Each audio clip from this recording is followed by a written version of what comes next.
perkenalkan, nama saya Diana Vitasari. Saya merupakan mahasiswi Sekolah Tinggi Agama Buddha Negeri Sriwijaya dari program studi Pendidikan Psikologi Konseling Buddha semester 5. Kali ini saya akan membawakan video tentang konflik keluarga. Nah, video ini merupakan tugas akhir dari mata kuliah Pendidikan Psikologi Konseling Buddha. Nah, pada video ini saya akan membawakan penyebab konflik keluarga tentang pola asuh anak. Nah, konflik tentang pola asuh anak sering terjadi karena perbedaan pendapat, perbedaan nilai, atau cara mendidik anak antara orang tua ini berbeda.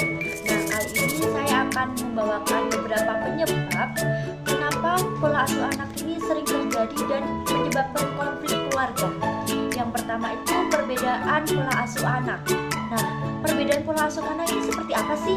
Yang pertama itu orang tua cenderung memilih untuk mendidik anak secara tipe otoriter, sementara orang tua yang satunya memilih permisif atau otoritatif. Nah, otoritatif itu seperti apa sih? Nah, otoritatif merupakan gaya orang tua untuk mengatur atau orang tua menetapkan aturan dan konsisten tetapi bersedia mendengarkan dan bekerja sama dengan anak-anak mereka. Kesalahan dilihat sebagai kesempatan untuk anak-anak untuk belajar. Sedangkan otoriter merupakan gaya menurut kepatuhan atau konformitas yang tinggi dari anak-anak. Orang tua cenderung menetapkan aturan yang ketat dan mengharapkan anak-anak untuk mengikuti tanpa banyak penjelasan. Nah, sedangkan yang permisif adalah orang tua yang permisif cenderung tidak menetapkan batasan atau yang jelas lebih memilih anak-anak sebagai teman. Mereka memberikan atau menegakkan aturan yang seringkali menghindari konflik. Nah, untuk orang tua yang lagi nonton video ini, tadi kan aku udah ngejelasin tentang gaya pola asuh anak nih. Nah, papa mama yang lagi nonton video ini tipe orang tua yang seperti apa sih? Otoriter atau otoritatif? Sedangkan teman-teman yang nonton video ini nantinya jika jadi orang tua akan menerapkan pola asuh atau gaya cara mendidik anak itu yang seperti apa sih? Boleh tulis di kolom komentar ya. Untuk yang kedua yaitu pengaruh budaya dan tradisi. Nah, pengaruh budaya tradisi ini adalah salah satu pola asuh yang sering dipengaruhi oleh budaya atau tradisi yang berbeda dalam keluarga besar, yang bisa jadi pertentangan dengan nilai-nilai modern. Nah, contohnya adalah nih salah satu keluarga yang udah tinggal di kota lumayan lama nih. Nah, anaknya itu dididik dengan cara ya keinginan anaknya lah, mau ambil sekolah di apa, di teknik atau di jurusan-jurusan yang tertentu. Sedangkan neneknya yang tinggal di kampung ini pengen lah cucunya ini meneruskan apa yang sudah dibangun oleh orang tuanya. Nah, hal tersebut itu juga termasuk jadi konflik keluarga atau penyebab cara pola asuh anak yang berbeda karena dicampur tangani oleh orang tua atau keluarga besar. Nah, yang ketiga yaitu kurangnya komunikasi antara orang tua. Nah, kurangnya komunikasi antara orang tua ini menyebabkan juga miskomunikasi cara mendidik anaknya karena tidak ada diskusi yang keterbukaan tentang bagaimana cara mendidik anak yang terbaik. Mereka sering mengutamakan keinginan masing-masing. Jadi hal tersebut juga penyebab pola asuh anak yang menyebabkan konflik keluarga. Nah, jadi untuk teman-teman atau papa mama yang tinggal di sini yang menonton video ini boleh untuk berdiskusi yang terbaik untuk anaknya itu seperti apa sih. Nah, yang selanjutnya adalah tekanan ekonomi. Nah, stres akibat masalah keuangan dapat mengakhiri konflik terkait pengasuhan anak. Nah, yang selanjutnya adalah tekanan ekonomi. Nah, ekonomi ini sangat berpengaruh dalam rumah tangga karena ekonomi adalah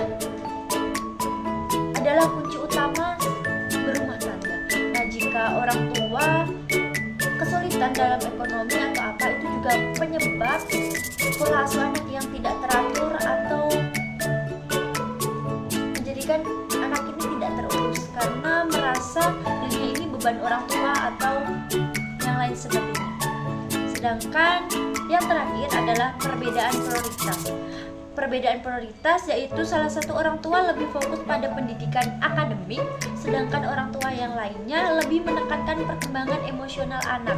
Nah, contohnya nih, kalau misalnya mamanya pengen anaknya ini belajar untuk lebih banyak lagi pengetahuannya tentang ilmu-ilmu pendidikan atau ilmu-ilmu ilmiah, sedangkan orang tuanya dari ayah itu pengen anaknya ini di jurusan multimedia, DKV atau otomotif atau yang lainnya. Nah, hal tersebut ini juga menyebabkan pola asuh anak yang tidak konsisten karena perbedaan pendapat atau perbedaan keinginan orang tua.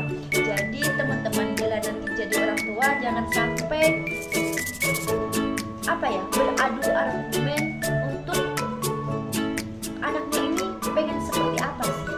Nah, buat papa mama di sini yang nonton video ini juga dipertimbangkan lagi, jangan mementingkan apa keinginannya karena belum tentu anaknya juga mampu di bidang hal-hal tersebut. Untuk selanjutnya mungkin saya akan menyampaikan solusi tentang terkait konflik-konflik di atas. Semoga dapat bermanfaat buat teman-teman yang nonton dan papa mama yang lagi nonton video ini. Yang pertama yaitu meningkatkan komunikasi. Wah, sangat penting sekali untuk orang tua berkomunikasi tentang bagaimana kedepannya untuk anak-anaknya nanti. Yang pertama itu lakukan diskusi secara teratur untuk menyampaikan pandangan tentang pola asuh anak. Yang kedua, dengarkan pendapat masing-masing tanpa menyalahkan. Nah, jadi pendapatnya itu dikumpulin dulu, pendapatnya dari mama apa, pendapatnya dari papa apa. Nah, setelah itu baru mencari solusi.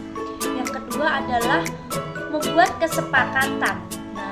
Kesepakatan itu yang seperti apa sih? Tentukan aturan dan nilai-nilai yang disepakati bersama dan diterapkan kepada anaknya. Yang kedua, belajar bersama. Belajar bersama yaitu seperti mengikuti seminar atau membaca buku tentang parenting untuk mendapatkan perspektif yang baru dan yang lebih baik lagi. Jadi buat orang tua yang nonton video ini atau teman-teman yang akan jadi sebagai orang tua, boleh untuk melihat-lihat podcast atau baca-baca buku tentang parenting anak. Bagaimana cara pola asuh anak yang baik dan benar. Yang selanjutnya, mengutamakan kepentingan anak. Nah, kepentingan anak itu yang seperti apa sih? Mengingat bahwa tujuan utama adalah kesejahteraan dan kebahagiaan anak, bukan memenangkan perdebatan. Nah, kembali lagi, jika anak pengen apa, jadi orang tua itu mendukung. Jangan menjadi orang tua yang pengennya aku ini seperti ini loh, jadi kamu harus ikut seperti ini. Nah, anak itu terkadang tidak sesuai dengan apa yang diinginkan kedua orang tuanya. Jadi buat teman-teman atau papa mama yang nonton video ini bisa dipertimbangkan lagi dan mengikuti apa yang diinginkan oleh anaknya. Yang selanjutnya, mengelola campur tangan keluarga. Bersikap tegas kepada keluarga besar tentang siapa yang berhak memutuskan pola pengasuhan anak. Nah, jadi kalau papa mama atau ini yang calon-calon orang tua, jika nanti ada usulan dari kakek, nenek atau siapapun, boleh diambil atau boleh disimpan, tapi tidak harus diterapkan karena campur tangan orang tua juga menyebabkan konflik keluarga loh. Jadi jangan sampai apa yang kalian inginkan jadi buyar atau bubar karena ada campur tangan dari keluarga besar. Nah, selanjutnya adalah konsultasi dengan ahli. Nah, jika tidak yakin dengan apa yang sudah didiskusikan atau tidak yakin dengan apa pilihannya, boleh untuk datang ke psikolog atau apa buat menanyakan atau bertanya tentang jalan apa yang harus dipilih. Nah, konsultasi dengan ahli adalah jika konflik tersebut berlanjut, putuskan dan berkonsultasi dengan psikologi keluarga atau konselor. Nah, boleh nih diterapkan. Nah, selanjutnya adalah mengelola stres. Nah, mengelola stres itu adalah temukan cara untuk mengurangi tekanan dan dari masalah luar, seperti dengan berolahraga, melakukan meditasi, atau mencari paduan profesional untuk masalah keuangan. Nah, buat yang tadi tentang ekonomi nih, nah boleh banget buat orang tua ini berdiskusi lagi tentang ekonomi, bagaimana kelanjutan anak di pendidikan. Nah, mungkin cukup sekian video kali ini. Semoga bermanfaat buat teman-teman semua yang udah nonton video ini. Sekian, terima kasih. Dadah.